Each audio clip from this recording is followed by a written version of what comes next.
브레이크 없이 마주 달리던 한국과 일본. 어제 군사정보보호 협정 지소미아를 연장하면서 일단 한숨은 돌렸습니다. 하지만 말 그대로 임시 봉합일 뿐이죠.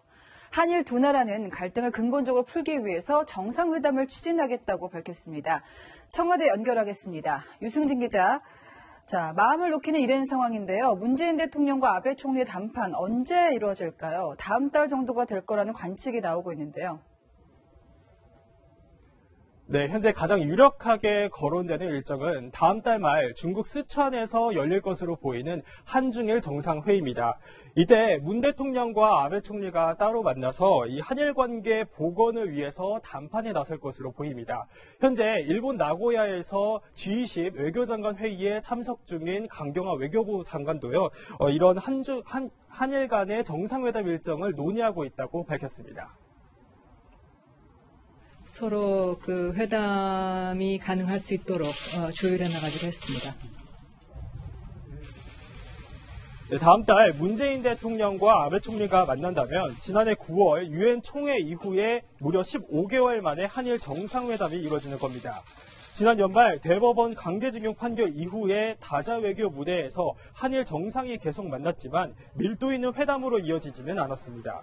지난 6월 일본 오사카에서 열린 G20 정상회의 환영식 자리에선 양 정상이 8초만 악수를 하는 등 어색한 분위기도 연출됐습니다.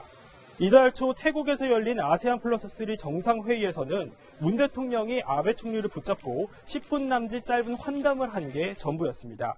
이번에 한일 정상이 마주 앉는다면 수출 규제는 물론 강제징용 배상 문제 등이 심도 있게 논의될 것으로 보입니다. 어제 지소미아 연장 굉장히 극적이었는데요. 어떻게 가능했는지 그 배경을 청와대가 추가로 설명했다고요? 네, 그렇습니다. 어제 지소미아 연장 발표 이후에 이해 득실을 따지는 과정에서 우리가 일방적으로 양보를 한 게 아니냐 이런 지적이 나왔기 때문입니다. 일본은요, 지소미아 연장 그리고 WTO 제소 중지와 같은 현금을 받았는데 우리는 수출 규제 국장급 협의와 같은 어음만 덜컥 받았다는 겁니다. 이에 대해 청와대 핵심 관계자는 일본이 최근 외교 경로를 통해 수출관리 운영 재검토 입장을 먼저 전달해왔다고 밝혔습니다. 그러면서 우리가 지소미아 종료 통보 효력을 정지시킨 것도 이 때문이라면서 선후 관계를 명확히 했습니다. 한마디로 일본이 먼저 접고 들어와서 우리가 후속 조치를 했다는 설명입니다. 하지만 일본이 수출 규제와 백색 국가 배제를 완전히 철폐할지는 한일 국장급 협의에서 판가름 날 전망입니다. 지금까지 청와대에서 채널A 뉴스 유승진입니다.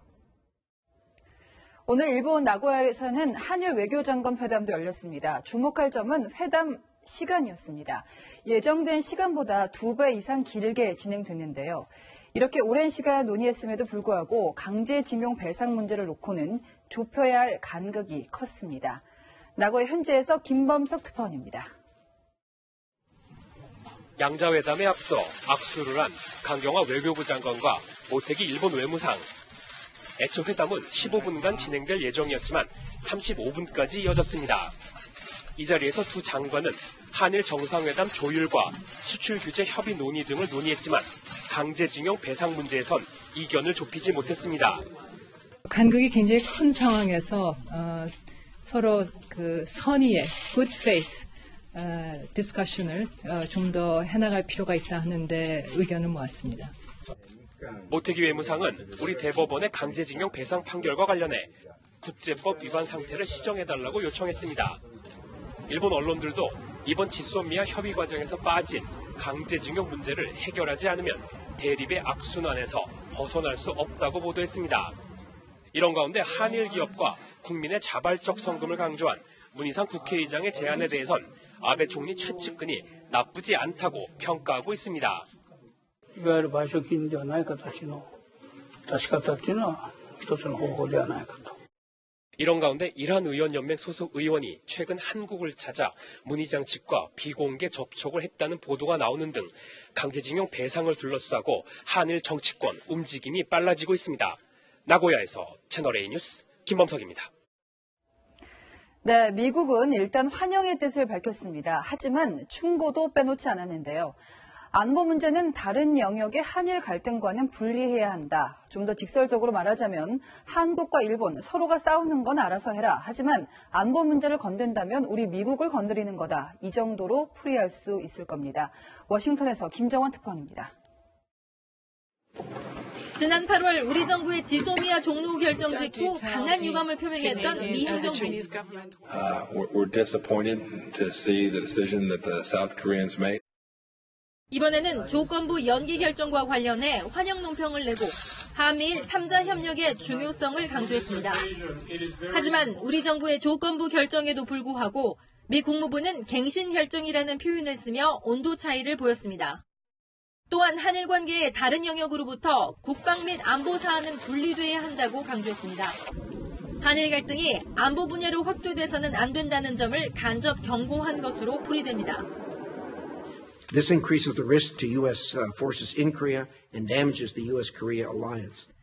앞서 미국은 국무부와 국방부, 의회가 모두 나서 우리 정부의 지소미아 종료는 안 된다고 전방위적 설득과 압박에 나섰습니다. 미 언론은 이번 결정에 대해 한일 갈등이 종료된 것이 아니라 조건부로 시간을 벌고 있는 것이라 분석했습니다. 지소미아 문제에서 촉발된 한미 균열 우려는 여전합니다. 연말 시한인 방위 분담금 협상이 여의치 않을 경우 트럼프 대통령이 주한미군 카드를 언제든 건드릴 수 있다는 우려의 목소리도 계속되고 있습니다. 워싱턴에서 채널A 뉴스 김정환입니다.